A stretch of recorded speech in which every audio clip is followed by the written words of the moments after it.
What's up guys? I hope you are doing well. आइए वीर, welcome to study और family. ये देखिए कितनी शानदार बात बोली गई है भगत सिंह जी के द्वारा। मेरे जज्बातों से इस कदर वाकिफ है मेरी कलम, मैं इश्क भी लिखना चाहूं तो इनकलाब लिखा जाता है। छोटी सी उम्र में अपने आप को इस कदर देशभक्ति में डाल देना कोई इनसे सीखे। इसी के साथ में छोटी सी उम्र में भी, आज जितनी छोटी सी उम्र में ये देश को छोड़ के चले गए, उसके बावजूद भी इनके बारे में हम लोग पढ़ रहे हैं। तो इसको कहते हैं शानदार तरीके से जिंदगी को जीकर जाना। इसको कहते हैं अपने नक्शे कदम पर जो हमने खुद के अपने पैर बनाए, खुद के अपने निशान बनाए, चिन्ह बनाए, उन पर चलकर आगे बढ़ना। यानी कि किसी को फॉलो नहीं करना, जो अच्छा लगे उसको फॉलो करना, और एक ऐसा जज्बा सोसाइटी के अंदर डाल के जाना कि आने वाली जनरेशन भी इनके बारे में पढ़कर अपने आप पे गर्व फील करे, अपने आप को मोटिवेट करे, और किस तरीके का भारत हम लोग को चाहिए, एक ऐसा खाका तैयार कर कर गए थे ये। इसी के बारे में एक शानदार आर्टिकल डिस्कस करूंगा। उसी आर्टिकल के चलते आज मुझे काफी टाइम लग गया, लगते ही मैंने 2-3 आर्टिकल और पढ़ डाले और उसी में बह गया मैं थोड़ा सा, तो थोड़ा लेट हो गया उसी की वजह से। वो आर्टिकल इतना शानदार है, उसी से रिलेटेड एक क्वेश्चन भी आप लोगों को देखने को मिलेगा, और उसी से रिलेटेड आप लोगों को यहां पर यह पता चलेगा आखिर किस तरीके का भारत ये चाहते थे, यानी कि इनके विचार कैसे थे हमारे हिंदुस्तान को लेकर। नॉर्मली हम लोग इनको याद करते हैं एक दिन के लिए, फिर भूल जाते हैं, पर लेकिन इतनी छोटी सी उम्र में, यानी कि हम लोगों की उम्र में कितना कुछ ये सोच के चले गए अपने देश के बारे में, और कितना कुछ ये लिख के चले गए, उन पर आज के डेट में कोई ध्यान नहीं दिया जाता है। उसी को आज एक आर्टिकल में उतारा गया है राइटर के द्वारा। उसी के बारे में मैं आज डिस्कस करूंगा डिटेल में, और एक क्वेश्चन भी होगा जिसपे आप लोगों को आंसर भी लिखना होगा। आज जो आप लोगों का मैप बेस्ड क्वेश्चन है, यह है सेंट बर्थोलोमेव। जाकर मैप में नहीं हारेगा, फिर इसके बारे में हम लोग कल डिस्कस करेंगे। इसके अलावा काफी कुछ शानदार डिस्कस करने के लिए है आज के द हिंदू न्यूज़पेपर में। पर आगे बढ़ने से पहले ये कुछ क्वेश्चंस के आंसर जो लास्ट वीडियो में आप लोगों से पूछे गए थे, या फिर आप लोग इसे रिवीजन भी बोल सकते हैं। इंडिया और मालदीव के बारे में बात की थी हम लोगों ने। हमारी external affair minister Sushma Swaraj ji Maldives की विजिट पर थी, पर हमारी कंट्री में मॉडल कोड ऑफ कंडक्ट लगा हुआ है, इसलिए कुछ भी वहां पर बड़ा अनाउंस नहीं किया गया। मालदीव का हम लोगों ने दिया था 1.4 बिलियन फाइनेंशियल असिस्टेंट, खासकर किसके लिए, जब यहां पर चाइना के कर्ज में ये दब रहा था, तो नई गवर्नमेंट आई, उसने चाइना को एक तरीके से दरकिनार कर दिया, उसके चलते इंडिया ने इनको सपोर्ट किया। यूनाइटेड स्टेट ऑफ अमेरिका के द्वारा बोला गया कि पाकिस्तान ने अगर फिर से कोई ऐसी हरकत की, एक्सट्रीम टेररिज्म की, या फिर से कोई ऐसी हरकत की खासकर इंडिया के खिलाफ, तो कहीं ना कहीं उसको खामियाजा भुगतना पड़ेगा। तो एक काफी सपोर्टिव एक स्टेटमेंट हमारी कंट्री के लिए इंडिया की आप लोग बोल सकते हैं। नेक्स्ट यहां पर है जयपुर डैम, जो कि औरंगाबाद में, कहां पर, महाराष्ट्र के अंदर है। ये आज की डेट में सूख चुका है और लगभग 32% इसका पानी बचा हुआ है, यानी कि आज की डेट में काफी खस्ता हालत हो चुकी है इस बांध की। दिल्ली लाहौर समझौता एक्सप्रेस पानीपत में, ये फरवरी 2007 में बम ब्लास्ट जब हुआ था, 68 लोग यहां पर अपनी जान गंवा बैठे थे। आइए नजर डालते हैं कौन से आर्टिकल आज हम लोग को डिस्कस करने हैं। लेक्चर की पीडीएफ डाउनलोड करना चाहते हैं तो फेसबुक से या फिर टेलीग्राम से जाकर डाउनलोड कर सकते हैं, लिंक डिस्क्रिप्शन बॉक्स में आप लोगों को मिल जाएंगे। सबसे पहले ये वाला आर्टिकल आप लोगों के सामने होगा, जहां पर तालिबान को किस तरीके से इंडिया को टैकल कर चलना चाहिए, यानी कि कैसे रिलेशन तालिबान के साथ में हमारे होने चाहिए, उसके बारे में एनालिसिस किया गया है। तो डिटेल में यहां पर इसके ऊपर नजर डालेंगे। यह है शानदार आर्टिकल जिसके बारे में मैंने जिक्र किया। इसी के चलते मुझे काफी टाइम लग गया, और भी लगते 2-3 आर्टिकल पढ़े गए, काफी मजा आया पढ़ने में। तो डिटेल में आप लोग को एक्सप्लेन करूंगा इनके बारे में, क्या सोचते थे हमारी कंट्री के बारे में। तो काफी शानदार आर्टिकल आप लोग इसको बोल सकते हैं। ये उत्तर प्रदेश की पॉलिटिक्स है, खासकर मायावती जी को लेकर नहीं डिस्कस करेंगे, हमारे किसी काम की नहीं है। और नीचे वाला आर्टिकल है वेस्ट नाइल फीवर, एक बीमारी के बारे में, इसके बारे में हम लोग नजर डालेंगे। और आज सैटरडे को आता है ग्राउंड जीरो। आज ग्राउंड जीरो में यहां पर बात की जा रही है कोच्चि बिएनेल के बारे में। आखिर ये क्या है, एक तरीके की आर्ट फॉर्म है, दीवारों पर किसी तरीके की चित्रकारी कलाकारी कर देना। किसी भी तरीके से आप लोगों को अगर देखने को, कई बार आप लोगों ने देखा होगा कि रास्ते में चलते तो प्लास्टिक का या फिर किसी भी वेस्ट को उठाकर उसकी कोई आकृति दे देना, तो ये हम लोगों ने पहले भी देखा था। ये इस तरीके का आर्ट फॉर्म आज के डेट में साउथ इंडिया में, खासकर कोच्चि में देखने को मिलता है। तो इसके बारे में आइडिया रखिएगा, हमारी कंट्री में इसको बोला जाता है कोच्चि बिएनेल, ठीक है। तो इसके बारे में आप लोगों से पूछा जाता है। साउथ इंडिया का ये एक तरीका, एक एशिया का सबसे बड़ा ये फेस्टिवल है, खासकर इस तरीके से जो आर्ट की फॉर्म में सेलिब्रेट किया जाता है। तो यही कुछ बातें हैं। तो आइए आज का डिस्कशन आगे लेकर चलते हैं। एक शानदार आर्टिकल जो कि बात की जा रही है यहाँ पर भगत सिंह जी के बारे में, इन्हीं से रिलेटेड यहाँ पर ये आर्टिकल है, आप लोगों को पता होना चाहिए। आज है 23 मार्च 1931 को फांसी दी गई थी राजगुरु और सुखदेव जी के साथ मिलकर भगत सिंह जी को। तो आखिर किस तरीके का भारत ये चाहते थे, तो उसी के बारे में सबसे पहले आप लोगों के सामने है क्वेश्चन। आप लोग ये क्वेश्चन देखिए, इसी के पैटर्न पर फिर हमारा आर्टिकल चलने वाला है। क्वेश्चन यह है कि भगत सिंह की जो बौद्धिक वसीयत थी, यानी कि इंटेलेक्चुअल जो उनके विचार थे, वो हमारा एक नया भारत निर्माण करने में हमको सहायता कर सकते हैं। आखिर कैसे?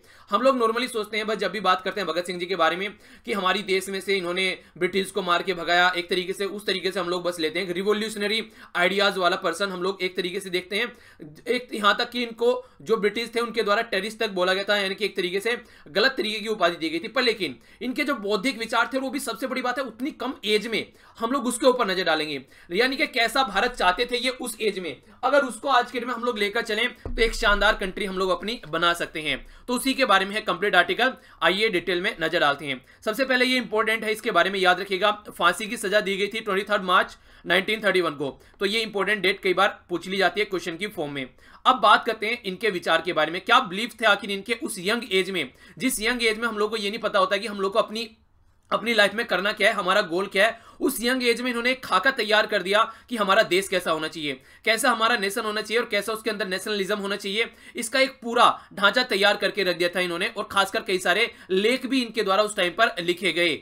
एक शानदार तरीके का ऑल्टरनेटिव फ्रेमवर्क है गवर्नेंस का, कैसा हमारी कंट्री में होना चाहिए, और उसी को इन्होंने शानदार तरीके से लिखा भी है। पर लेकिन सबसे दुख की घटना यह है कि आज की डेट में जो इनके द्वारा लिखी गई जो राइटिंग्स है, जो इनके द्वारा लिखे गए जो लेख हैं, हम लोग उनको ध्यान नहीं देते हैं। बस एक दिन यहां पर सेलिब्रेट करते हैं इनके नाम पर और 2-4 पोस्ट करते हैं इधर उधर, 2-4 बातें करते हैं, हाँ ये क्या था वो क्या था, भूल जाते हैं। ये सबसे दुखद घटना है जो कि आज के डेट में हम लोग जिस तरीके के पैटर्न पर चलते हुए आ रहे हैं। तो सबसे बड़ी बात यह है कि किस तरीके से इतनी कम उम्र में, जबकि 17 की उम्र में ये अपना फर्स्ट आर्टिकल, 17 साल की उम्र आप लोग समझ रहे हैं, 17 साल की उम्र अपनी सोचकर देखो क्या करते थे। उस उम्र में फर्स्ट आर्टिकल 1924 में इनके द्वारा लिखा गया। ये एक हिंदी की मैगजीन थी कोलकाता की, जहां पर ये आर्टिकल इनके द्वारा लिखा गया, और था भी किसके ऊपर, ये देखिए ये कितनी शानदार चीज है, था यूनिवर्सल ब्रदरहुड के बारे में। यानी कि यूनिवर्सली अपनी कंट्री के बारे में नहीं सोच रहे ओनली, पूरे ऑल ओवर वर्ल्ड में किस तरीके से हम लोग मिलजुल कर रह सकते हैं, किस तरीके से भाईचारे के साथ में हम लोग रह सकते हैं। इतनी छोटी सी एज में एक ऐसे टॉपिक के बारे में सोचना, आप लोग को एक छोटा सा क्वेश्चन देता हूं लिखने के लिए, तो आप लोग उसको लिख नहीं पाते हैं आज की एज में, जो कि आपकी एज लगभग 20 से ऊपर ही होगी मैक्सिमम सबकी, तो आज की डेट में आप लोग लिख नहीं पाते हैं। और 17 की एज में एक ऐसा आर्टिकल लिख के चला जाना जो कि एक मैगजीन में छप गया, तो कुछ तो एक्स्ट्रा ऑर्डिनरी होगा पर्सन के अंदर, कुछ तो ऐसा सोच रहा होगा आउट ऑफ द बॉक्स जो कि आज की डेट की यंग जनरेशन नहीं सोच पाती है। तो ये सबसे शानदार बात यहां पर देखने को मिली। इन्होंने एक बड़ी ही प्यारी सी बात ये बोली कि अगर आज की डेट में हम एक ऐसे संसार में रहे जैसे हम लोग अपने परिवार में रहते हैं, यानी कि आपके परिवार में क्या कोई ऐसा पर्सन होता है जिसको आप लोग जानते ना हो कि ये पर्सन कौन है? नहीं, हर एक इंसान को आप लोग जानते हो, भी शानदार तरीके से। तो अगर कोई भी स्ट्रेंजर न हो हमारी सोसाइटी में, ऑल ओवर वर्ल्ड में हम लोग हर एक इंसान को जाने, यानी कि हम लोग किसी को भी स्ट्रेंजर की तरीके से न देखें, तो ऐसी दुनिया में रहने का मजा कितना आएगा। जीनोफोबिया आज की डेट में बहुत बड़ा रीजन बन चुका है एक दूसरी कंट्री के साथ में लड़ाई करने का, क्योंकि एक तरीके से स्ट्रेंजर पर्सन से हम लोग आज के डेट में डर रहे हैं, और इसका सॉल्यूशन इनके द्वारा दिया गया कि किसी को भी स्ट्रेंजर न समझे। ब्लैक और व्हाइट के बारे में हम लोग बात करते हैं, सिविलाइज्ड और अनसिविलाइज्ड लोगों के बारे में बात करते हैं, इसी तरीके से कौन रूल कर रहा है और किसके ऊपर रूल किया जा रहा है उनके बारे में बात करते हैं, अमीरी गरीबी के बारे में बात करते हैं, टचेबल अनटचेबल के बारे में बात करते हैं।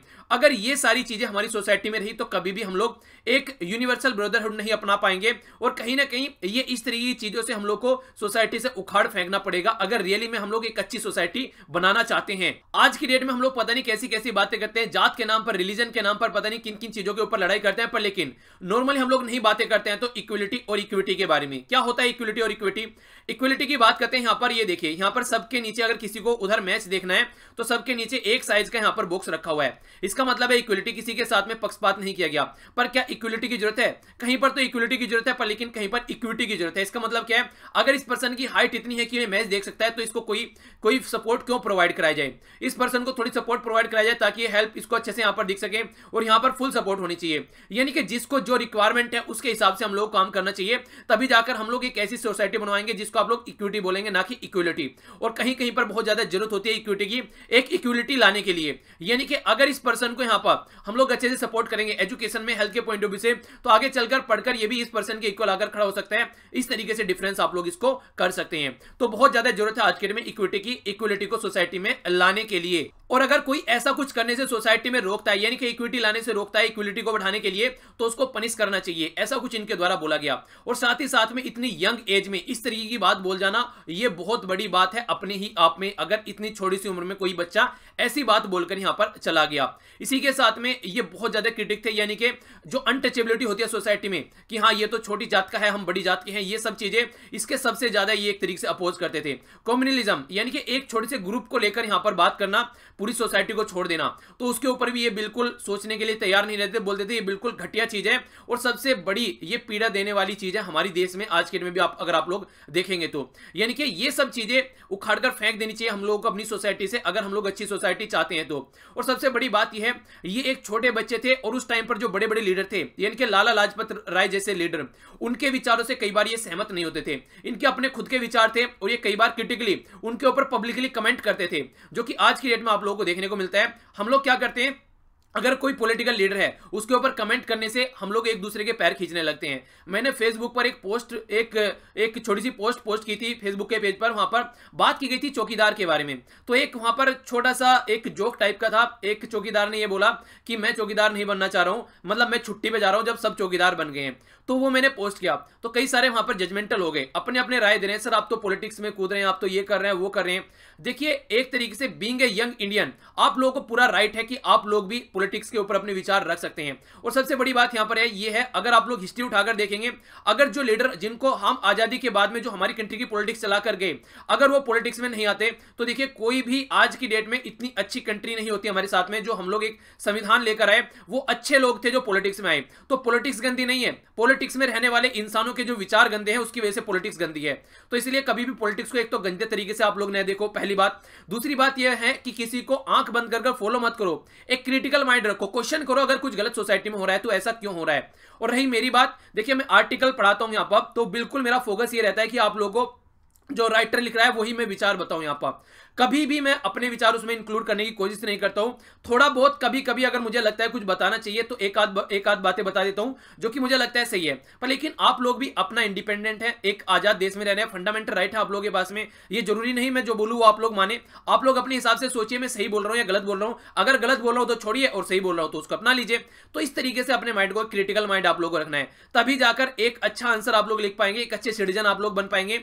अंधभक्त किसी का नहीं बनना है, चाहे वो मैं ही क्यों ना हूं, मेरा भी अंधभक्त नहीं बनना है। मैं अगर कुछ गलत बोल रहा हूं तो मेरा अपोज करो, कहने का मतलब यहां पर ये है।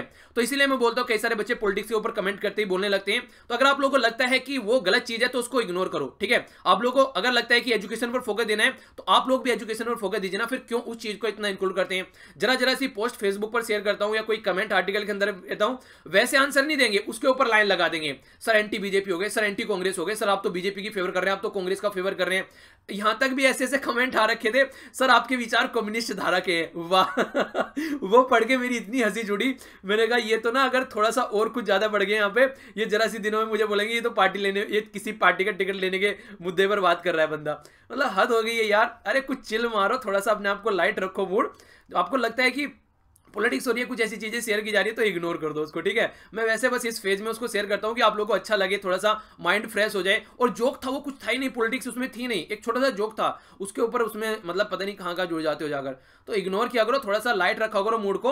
और पॉलिटिक्स गंदी चीज नहीं होती। अगर आप लोगों के माइंड में पॉलिटिक्स को लेकर गंदी चीज है तो कभी भी जो हमारे फ्रीडम फाइटर थे या बड़े बड़े लीडर थे उन्होंने हमेशा कहा कि कॉलेजों में पॉलिटिक्स होनी चाहिए, यानी कि पॉलिटिक्स पढ़ाई जानी चाहिए, इसीलिए पॉलिटिकल सब्जेक्ट रहता है। इंटरनेशनल रिलेशन में पॉलिटिकल सब्जेक्ट भी आप लोगों को यहां पर देखने को मिलता है, यानी कि पॉलिटिक्स भी हमको पढ़ाई जाती है। हमारी यूपीएससी में सब्जेक्ट में पॉलिटिक्स है, तो कहने का मतलब ये हमको ज्ञान तो होना चाहिए ना पॉलिटिक्स का कि एक्चुअल में पॉलिटिक्स खेली कहां जा रही है। अगर आप लोग उसको समझोगे नहीं, पढ़ोगे नहीं, तो कैसे आप लोग समझ पाओगे कि आप लोगों के साथ में कैसी पॉलिटिक्स कौन खेल रहा है। तो इसलिए थोड़ा सा ज्ञान रखना भी उसका जरूरी है, उसको नेगेटिवली मत देखा करो हमेशा, ओके। और इससे भी बड़ी बात मुझे यहां पर ये लगी जो इनके द्वारा लिखी गई, ये ओनली अपनी कंट्री के बारे में नहीं, ये इंटरनेशनल लेवल पर सोच रहे थे। एनार्किज्म की बात की जा रही है, यानी कि अराजकतावाद, यानी कि इंटरनेशनल लेवल पर जो स्ट्रगल चल रहा था, जो आइडियोलॉजी थी, उनके बारे में भी ये पढ़ रहे थे। और उसके बेस पर कैसे हम लोग अपनी कंट्री को सेफ दे सकते हैं उसके बारे में इनके द्वारा कई सारे क्वेश्चन पूछे गए, जो कि उस एज में काफी स्ट्रेंज थे। सबसे पहली बात बोली गई कि किस तरीके से आज के में जो अनटचेबल की हम लोग बात करते हैं, अपर क्लास लोअर क्लास की बात करते हैं, क्या ये इस तरीके से प्रिवेल अगर होती रही तो क्या हम लोग एक अच्छी सेफ दे पाएंगे? हम लोग अपनी कंट्री को एक अच्छी सेफ नहीं दे पाएंगे, एक बैड सेफ में रहेगी। इसी के साथ में अगर हम आज के में जो टेंपल से रिलेटेड हम लोग बातें करते ही रहे, अपना धर्म से रिलेटेड इन सारे कौन एंट्री करना चाहिए, अगर एंट्री करेंगे तो हमारा टेंपल जो है वो दूषित हो जाएगा। कोई अनटचेबल एंट्री करता है, कोई अनटचेबल पानी पीता है तो पानी पीने लायक नहीं रहेगा। अरे हम भी उसी तरीके से पैदा हुए हैं, वो जिसको अनटचेबल बोल रहे हैं वो भी उसी तरीके से पैदा हुआ है। तो ये सारी सोच को हम लोग को साइड में उखाड़ कर फेंकना पड़ेगा अगर एक सही सेफ की हम लोग अपनी कंट्री बनाना चाहते हैं तो। और ये क्वेश्चन इनके द्वारा 20th सेंचुरी में पूछे गए, उस एज में पूछे गए जिस एज की मैं आप लोगों को अभी बात कर रहा था, यानी कि जिस एज में हम लोग कुछ सोच भी नहीं पाते हैं। तो देखिए ये बड़े ही शर्म की बात है अगर ऐसी चीजें हमारी सोसाइटी में प्रिवेल आज की डेट में भी कर रही है। एक इंक्लूसिव सोसाइटी अगर आप लोगों को लाना है तो ये हिंदू मुस्लिम ये सारी जो चीजें हैं, ये सारी जो कम्युनल वाज आज के डेट में देखने को मिलता है जिसके बेस पर पॉलिटिक्स खेली जाती है, वो सारी साइड में उठाकर आप लोगों को फेंकनी पड़ेगी।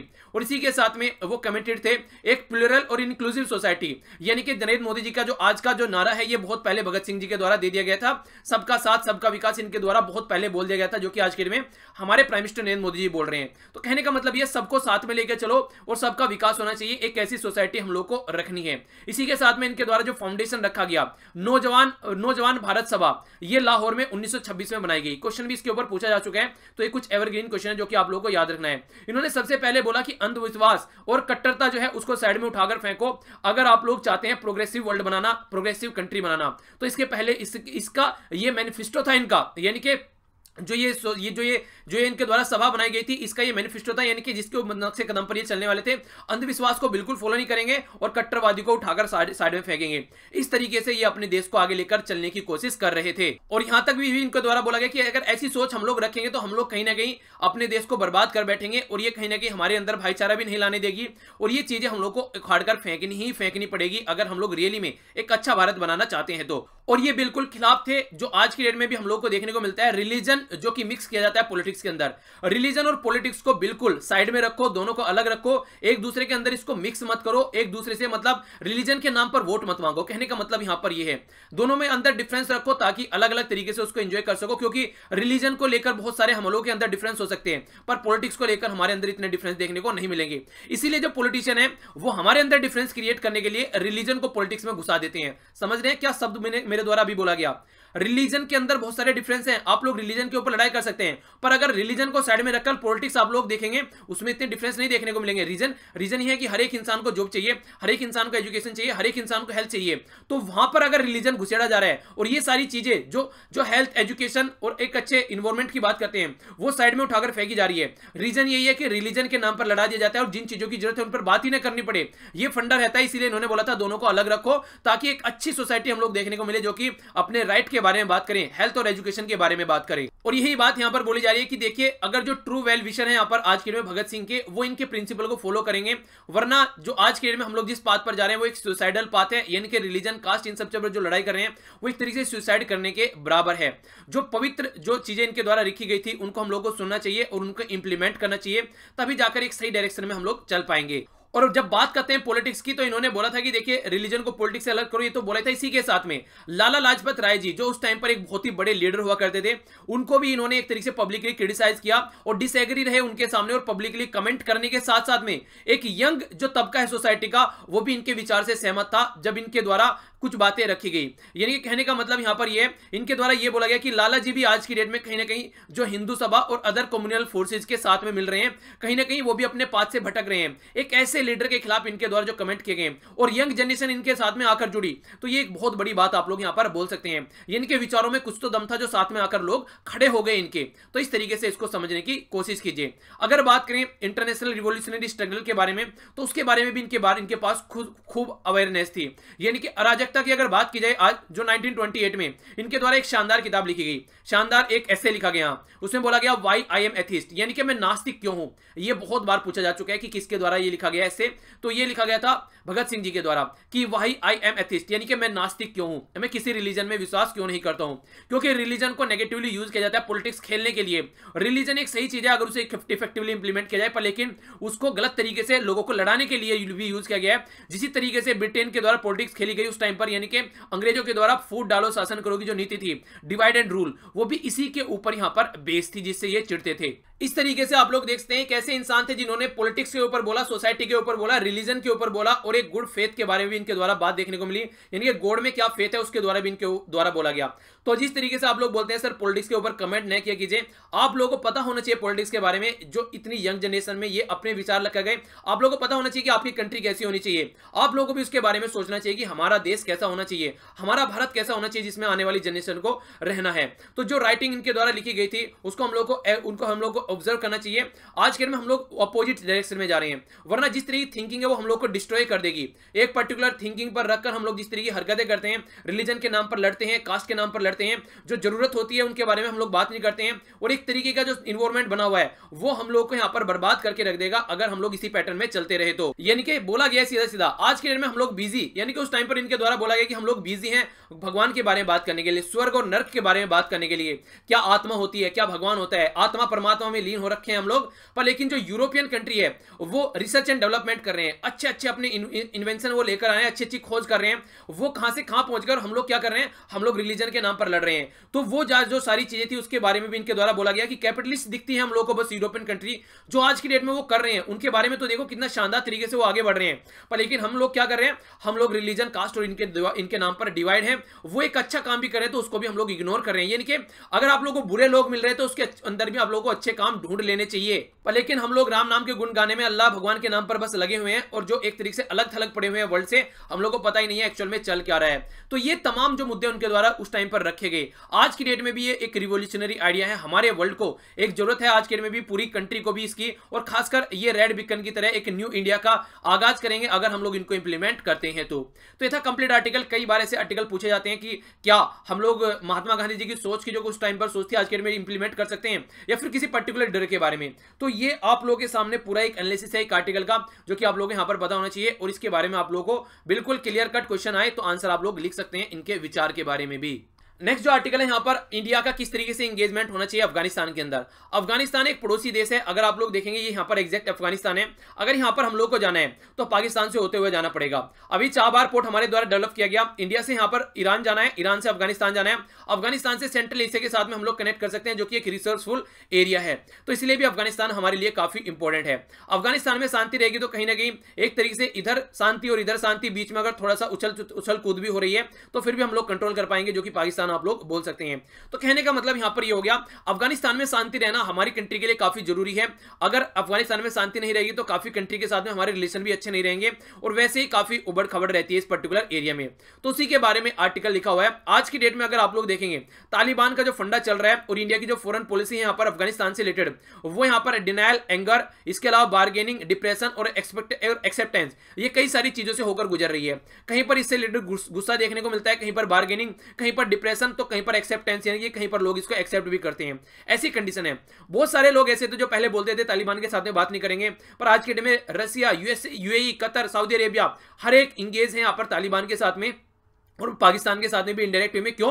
क्योंकि पाकिस्तान ही सह देता है तालिबान को, इसलिए पाकिस्तान को साथ में लेकर चलना जरूरी है। पर इंडिया ने काफी लंबे समय से इंडिया को, इससे कुछ टाइम तक तो इंडिया ने अपना आप को कट ऑफ रखा, अब आज के डेट में इंडिया को कट ऑफ रखा जा रहा है यहाँ पर, क्योंकि जो भी बात हो रही है उस नेगोशिएशन में कहीं ना कहीं इंडिया को इंक्लूड नहीं किया जा रहा है उस स्केल पर, जिस तरीके से सारी कंट्री आज के डेट में इसमें यहाँ पर इंक्लूड होकर बातें कर रही है, डिस्कस कर रही है चीजों को। अभी कई सारे कंसर्न ये निकल के आ रहे थे, जिस तालिबान से कोई बात करने के लिए तैयार नहीं था, जिसको मारने के लिए यूएसए के द्वारा अफगानिस्तान में एंट्री की गई थी, उसी तालिबान की आज की डेट में नक्शे कदम पर यूएसए चलता हुआ नजर आ रहा है। यानी कि उसके सामने यूएसए ने घुटने टेक दिए हैं। दोहा में, कतर में बात चल रही है यहाँ पर, ये फरवरी 25 से लेकर 12 मार्च तक यहाँ पर इनकी बातें चलती रही। उसमें तालिबान की टर्म और कंडीशन पर बात हुई, यानी कि जैसे तालिबान चाहता था उस पर बात होगी। तालिबान के ही द्वारा ये वेन्यू, यानी कि जहां पर बात हो रही दोहा में, वो चूज किया गया। यानी कि जिससे बात करने के लिए तैयार नहीं थे उसके कहने के हिसाब से आज के डेट में सारा काम हो रहा है। तो समझ सकते हैं कितनी ज्यादा पावर आज के डेट में तालिबान के हाथ में आ चुकी है। और सबसे बड़ी बात यहां पर यह है कि एक साइड में तालिबान से बात हो रही है और दूसरी साइड में वो बम्बार्डमेंट कर रहा है अफगानिस्तान के ऊपर, उस पर कोई बात भी नहीं कर रहा है, यानी कि उसके रिलेटेड सब शांत बैठे हुए हैं। आखिर इसमें क्या क्या बातें करने की बात कर रहा है तालिबान? तालिबान कह रहा है कि सबसे पहले तो फॉरेन जो फोर्सेज है हमारी कंट्री में, उनको बाहर फेंको उठाकर, यानी कि सब यहां से बाहर जाओ, ये सबसे पहले बात बोली गई है। इसी के साथ में इन्होंने बोला कि कोई भी यहां पर अफगानिस्तान की सोइल को किसी फॉरेन टेरर ग्रुप के लिए यहां पर यूज नहीं करेगा, यानी कि हमारी कंट्री हमारे लिए है, ये चाहते हैं तालिबान वाले।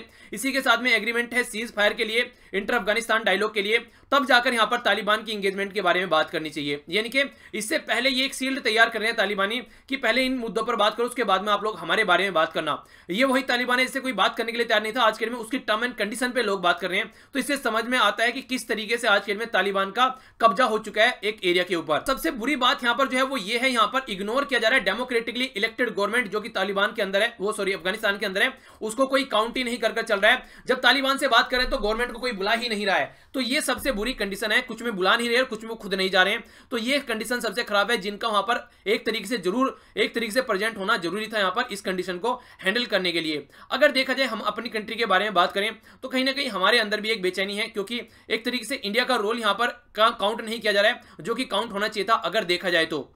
जब स्टार्टिंग में तालिबान से बात करनी स्टार्ट की तो उस टाइम पर ऑब्जेक्टिव ये था कि जो यहाँ पर आज के में इंसर्जेंट हैं उनको पॉलिटिक्स में कैसे लेकर आना है, यानी कि तालिबानी को पॉलिटिक्स में कैसे लेकर आना है, ये बात की गई। पर लेकिन आज की डेट में खतरा यहाँ तक हो चुका है, जो शेड्यूल इलेक्शन थे अप्रैल 2019 में, उसको भी आगे पोस्टपोन कर दिया गया सितंबर 28 में, और देखते हैं तब भी हो पाएंगे या नहीं हो पाएंगे। और फिर भी यहाँ पर एक तरीके से बात जो की जा रही है वो उस तरीके से की जा रही है कि यहाँ पर एक उनको ये दिया जा रहा है कि थाली में परोस कर सब कुछ उनके सामने रख दिया कि आपके हिसाब से ही सब कुछ करेंगे। पहले तो बोला जाता है कि उनको पॉलिटिक्स में इंक्लूड करेंगे, इलेक्शन लड़ाएंगे, आज के तो ऐसा लग रहा है बिना इलेक्शन लड़े उनको गवर्नमेंट दे दी जाएगी, ऐसा कुछ यहां पर देखने को मिल रहा है। और ये कंडीशन यहां पर जो निकल कर आ रही है, ये काफी खतरनाक सिचुएशन आप लोग बोल सकते हैं। और इसकी वजह से जो संवैधानिक जो एक तरीके से जो काम हुआ है, जो आज के में जो मिस्टर घनी की जो गवर्नमेंट है वो काफी तुच्छ फील कर रहे हैं, और एक तरीके से संविधान को भी कोई यहां पर काउंट कर नहीं चल रहा है। अगर देखा जाए ऐसी कंडीशन बनी रही तो आगे चलकर यहां पर कैओस हो सकता है, बहुत ज्यादा उथल पुथल हो सकती है और सिविल वार में अफगानिस्तान जा सकता है। ये यहां पर चिंता है न्यू दिल्ली की, यानी कि हमारी कंट्री की। अफगानिस्तान में जो स्टेबिलिटी होनी चाहिए वो अफगानिस्तान के ही द्वारा लाई गई स्टेबिलिटी होनी चाहिए, और अफगानिस्तान के लोगों के द्वारा इलेक्टेड जो लोग हैं उन्हीं के द्वारा वहां पर रूल करना चाहिए। पर लेकिन डेमोक्रेटिक प्रोसीजर को कोई फॉलो कर ही नहीं चल रहा है यहां पर। जब अफगानिस्तान के तालिबान के साथ में बात हो रही है तो एक अलग ही फंडा यहां पर निकल कर आ रहा है। इंडिया भी हमेशा यही चाहता था कि देखियो तालिबान के साथ में डायरेक्ट बात न करनी पड़े, वो गवर्नमेंट के साथ में बात करे, और गवर्नमेंट के साथ में हम लोग बात कर रहे हैं हमेशा।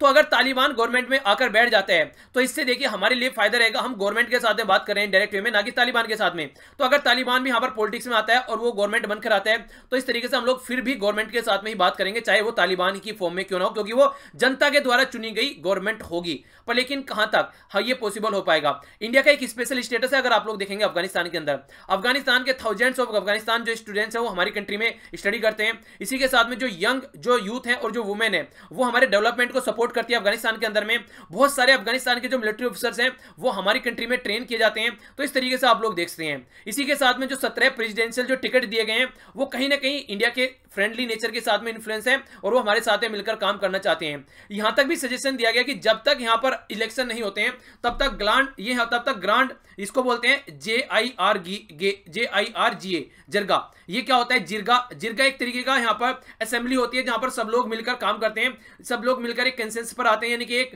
प्रॉपर मुद्दे पर आते हैं कि इसको आगे लेकर चल सकते हैं। यानी कि जब तक यहाँ पर आप लोग इलेक्शन नहीं करा पा रहे हैं, कुछ ऐसा प्रॉपर पैटर्न फॉलो नहीं कर पा रहे, तब तक ये एक जो असेंबली जिसको आप लोग ट्रेडिशनल असेंबली बोलते हैं, इसमें सब मिलकर काम कर सकते हैं ताकि अफगानिस्तान के अंदर कुछ तो शांति बनाकर रखी जा सके। तब तक इसके बारे में आप लोग कुछ सोच लो, तो ऐसा कुछ बोला जा रहा है। फाइनली इंडिया और पाकिस्तान भी मिलकर काम करने के लिए तैयार है कहीं ना कहीं अफगानिस्तान में जो शांति बनाकर रखने के बाद में, जब यहां पर डोनाल्ड ट्रंप अगर निकल कर जाते हैं। बात की गई है पर लेकिन फेस टू फेस अभी बात नहीं की गई, तो हम दोनों को फेस टू फेस बात करना चाहिए टेबल पर बैठकर, क्योंकि हम भी काफी बड़ा यहां पर एक तरीके से इन्वेस्टमेंट कर रहे हैं अफगानिस्तान में। अगर आप लोग देखेंगे तो काफी लार्ज स्केल पर इन्वेस्टमेंट हमारे द्वारा यहां पर किया जा रहा है। 2001 से लेकर अब तक का 3 बिलियन का इन्वेस्टमेंट हम लोग यहां पर कर चुके हैं।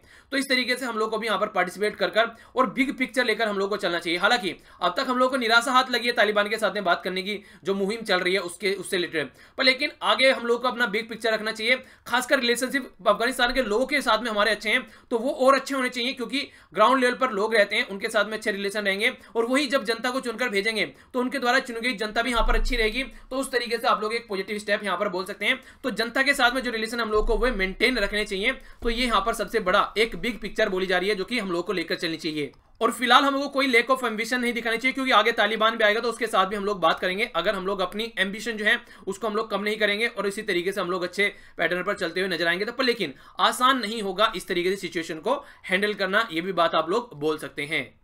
नेक्स्ट आर्टिकल है यहाँ पर केरला के अंदर अभी एक केस निकल कर आया, ये था वेस्ट नाइल वायरस का। इसकी वजह से एक बच्चे की जान चली गई और उसी के बारे में यहाँ पर आर्टिकल है। देखिए नॉर्मली बीमारी कई तरीके की होती है। एक तो होती है जिसके बारे में हम लोग जानते हैं और उसका इलाज आसानी से कर सकते हैं। एक ऐसी बीमारी होती है जिसके बारे में हम लोग को कुछ पता ही नहीं है, मतलब एक तरीके से वो होगा कि अंधेरे में तीर चलाने वाली बात होगी कि हाँ चेक कर देख लेते हैं कि इससे ठीक हो जाए उससे ठीक हो जाए। पर लेकिन अगर कोई बीमारी एक चेंजिंग नेचर की हो तो वो और ज्यादा खतरनाक सिचुएशन क्रिएट कर देती है। वेस्ट नाइल फीवर को पूरे आर्टिकल में हम लोग यहाँ पर WNV लिखेंगे। तो यहाँ पर अभी एक केस निकल कर आया यहाँ पर ये वेस्ट नाइल फीवर का केरला के अंदर, जिसकी वजह से एक बच्चे की जान चली गई। फर्स्ट टाइम जो डॉक्यूमेंटेड केस किया था केरला के अंदर, तो ये अलपुजा डिस्ट्रिक्ट 2011 में किया गया था। पर लेकिन आज की डेट में भी यहाँ पर ये एक तरीके से साउथ इंडिया में आप लोगों को इसकी प्रेजेंस देखने को मिल रही है। और कहीं ना कहीं एक ऐसी बीमारी जहां पर आप लोग कुछ दिनों पहले हम लोगों ने एक वायरस के बारे में और डिस्कस किया था, उसके बारे में भी आगे डिस्कस करेंगे। यहां पर ऐसी सिचुएशन में केरला के अंदर बाढ़ आई, बाढ़ के साथ में बहुत बड़ी महामारी आई, मच्छर जनित बीमारी है, तो मच्छर और ज्यादा पैदा हो रहे हैं। तो ऐसी बीमारी के ऐसे एरिया में बढ़ने के चांसेस बहुत ज्यादा हैं आज की डेट में। और सबसे बड़ी बात यह है यहाँ पर जापानीज इंसेफेलाइटिस के बारे में अगर हम लोग बात करते हैं तो इसी के जो सिम्टम्स है जो इसके साथ में कुछ मिलते जुलते हैं यहाँ पर देखने को मिलते हैं। देखिए कंडीशन क्या आती है, अगर दो बीमारी है यहाँ पर, एक बीमारी के बारे में हम लोग को पता है जैसे जापानीज इंसेफेलाइटिस, और यहाँ पर दूसरी बीमारी आकर आ रही है वेस्ट नाइल फीवर जो कि बहुत कम लेवल पर यहाँ पर लग रही है। तो इनके बीच में डिफ्रेंशिएट करने में हम लोग फेल हो जा रहे हैं। उसके लिए तो हम लोग के पास में दवाई है जापानीज इंसेफेलाइटिस के लिए, उसको हम लोग कुछ हद तक कंट्रोल कर पा रहे हैं, पर लेकिन हम लोग इनको डिफ्रेंशिएट नहीं कर पा रहे हैं वेस्ट नाइल फीवर के साथ, वेस्ट नाइल वायरस के साथ में, जिसकी वजह से और ज्यादा सीवियर कंडीशन यहां पर बन जा रही है। यानी कि और ज्यादा टेस्ट करने पड़ते हैं, और ज्यादा लेवल पर जाकर हम लोग को रिसर्च एंड डेवलपमेंट करना पड़ता है। उसकी वजह से हम लोग कुछ चेक कर पाते हैं, तब जाकर ये सिचुएशन हम लोग समझ पाते हैं। अगर देखा जाए फर्स्ट टाइम यहां पर जो बॉम्बे में 1952 में इसको काउंट किया गया था कि यहां पर इस तरह कुछ सिचुएशन निकल कर आई थी, पर लेकिन जैसे जैसे हम लोग आगे बढ़ रहे हैं आज के डेट में, ये मेघालय, ये महाराष्ट्र, आसाम या मध्य प्रदेश, ये ऐसे एरिया में ये बीमारी आज के डेट में फैलती हुई नजर आ रही है। आप लोगों को पता होगा कि केरला की साइड में खासकर साउथ इंडिया में निफा वायरस, उसके ऊपर मैंने एक वीडियो भी बनाई थी। निफा वायरस काफी खतरनाक लेवल पर पहुंचने वाली बीमारी हो गई थी वहां पर। और निफा वायरस की सबसे खतरनाक सिचुएशन ये थी कि ये इंसानों से इंसानों में फैलती है। अगर बात करें वेस्ट नाइल वायरस की और जापानीज इंसेफेलाइटिस की, वो इंसानों से इंसानों में नहीं फैलती है, वो ओनली जानवरों से इंसानों में फैलती है या फिर पशु पक्षियों से। जिस तरीके से निफा वायरस के बारे में हम लोगों ने क्या बात की थी, फ्रूट इट बाय, जो वहां पर ये जो चमगादड़ हुआ करता था, तो उसकी वजह से वहां पर वो बीमारी फैल रही थी। तो ये कंडीशन यहां पर निकल कर आ रही थी। पर लेकिन ये जो बीमारी है यहाँ पर, ये इंसानों से इंसानों में फैलती थी निफा वायरस। ये जो बीमारी जो मैंने आप लोगों को बताई वेस्ट नाइल वायरस और जो जेई यानी कि जापानीज इंसेफेलाइटिस, ये इंसानों से इंसानों में नहीं फैलती है। ये यहाँ पर एक बात आप लोग बोल सकते हैं। पर लेकिन एक तरीके से जब निफा वायरस वहां पर हुआ तो एक अच्छा इंफ्रास्ट्रक्चर क्रिएट कर दिया गया। यानी कि आप लोगों को पता होना चाहिए, मान लीजिए कहीं पर किसी पर्टिकुलर एरिया में अगर मान लीजिए साइक्लोन आया, ठीक है, तो वहां पर क्या करेंगे कि इंफ्रास्ट्रक्चर डेवलप कर देंगे। अगर साइक्लोन चला गया और कल को वहां पर बाढ़ आ रही है या सूखा पड़ रहा है, तो जो हम लोगों ने इंफ्रास्ट्रक्चर वहां पर क्रिएट की, तो कहीं ना कहीं वो उस टाइम पर यूज कर पाएंगे। तो ऐसा ही कुछ यहां पर सिचुएशन देखने को मिली। यानी कि कहने का मतलब ये यहां पर ये है, अगर करंट अफेयर आप लोग तैयार करते हैं बैकग्राउंड में स्टडी कर, तो इनडायरेक्ट वे में वो आप लोग कई सब्जेक्ट में फायदा पहुंचाने वाले होते हैं। यानी कि अगर आप लोग कुछ ऐसा पोर्सन है जो कि कॉमन होता है, उसको तैयार कर लेंगे तो कई सब्जेक्ट में फायदा पहुंचाएगा। मल्टीप्लिकेशन आप लोग सीख लेते हैं, एडिशन और सब्ट्रैक्शन सीख लेते हैं, ये थोड़ी ना कि आप लोग एक ही जगह फायदा पहुंचाएगा। आप कोई भी मैथमेटिक्स का प्रोसीजर करेंगे वहां फायदा होगा। इसी तरीके से जो डेवलपमेंट वहां पर किया गया निफा वायरस से लड़ने के लिए, आज की डेट में केरला के अंदर उसको हम लोग यूज कर पा रहे हैं इस तरीके की बीमारी के साथ में भी टैकल करने के लिए। तो इस तरीके से आप लोग समझ सकते हैं उसको। पर लेकिन अगर यहां पर जापानीज इंसेफेलाइटिस की वेस्ट नाइल फीवर की हम लोग बात करते हैं, तो ये बहुत कम लेवल पर यहाँ पर लगभग 1% इन्फेक्शन ऐसे होते हैं जो कि ब्रेन के लेवल पर पहुंचते हैं, और बहुत कम लोग यहाँ पर इसकी वजह से मरते हैं। पर लेकिन फिर भी आज की डेट में जिस तरीके से आप लोग कंडीशन देखने को मिल रही है, जो जूनोटिक होस्ट वायरस बोलते हैं, यानी कि जो बीमारियां, वो जो वायरस होते हैं जो खासकर जानवरों से इंसान में फैलते हैं, वो आज के डेट में बहुत फ्रीक्वेंटली बढ़ते हुए जा रहे हैं। यानी कि कई बार जानवरों से फैलते हैं, कई बार पशु पक्षियों से फैलते हैं। तो इस तरीके के जो चीजें हैं उनको सर्विलेंस करना बहुत ज्यादा जरूरी आज के डेट में हो गया है। अगर सर्विलेंस नहीं करेंगे तो और ज्यादा कॉम्प्लिकेटेड सिचुएशन होने वाली है। और जो मलापुरम में अभी ये केस निकल गया, बच्चे की डेथ देखने को मिली, इस तरीके की सिचुएशन आगे फ्यूचर में हम लोग कंट्रोल करनी है। तो देखिए सर्विलेंस अच्छा रखना पड़ेगा, क्योंकि अभी किसी पर्टिकुलर एरिया में हो सकता है आने वाले एरिया में और ज्यादा बढ़ती हुई नजर आए, तो ये हम लोगों को काउंट कर चलना पड़ेगा।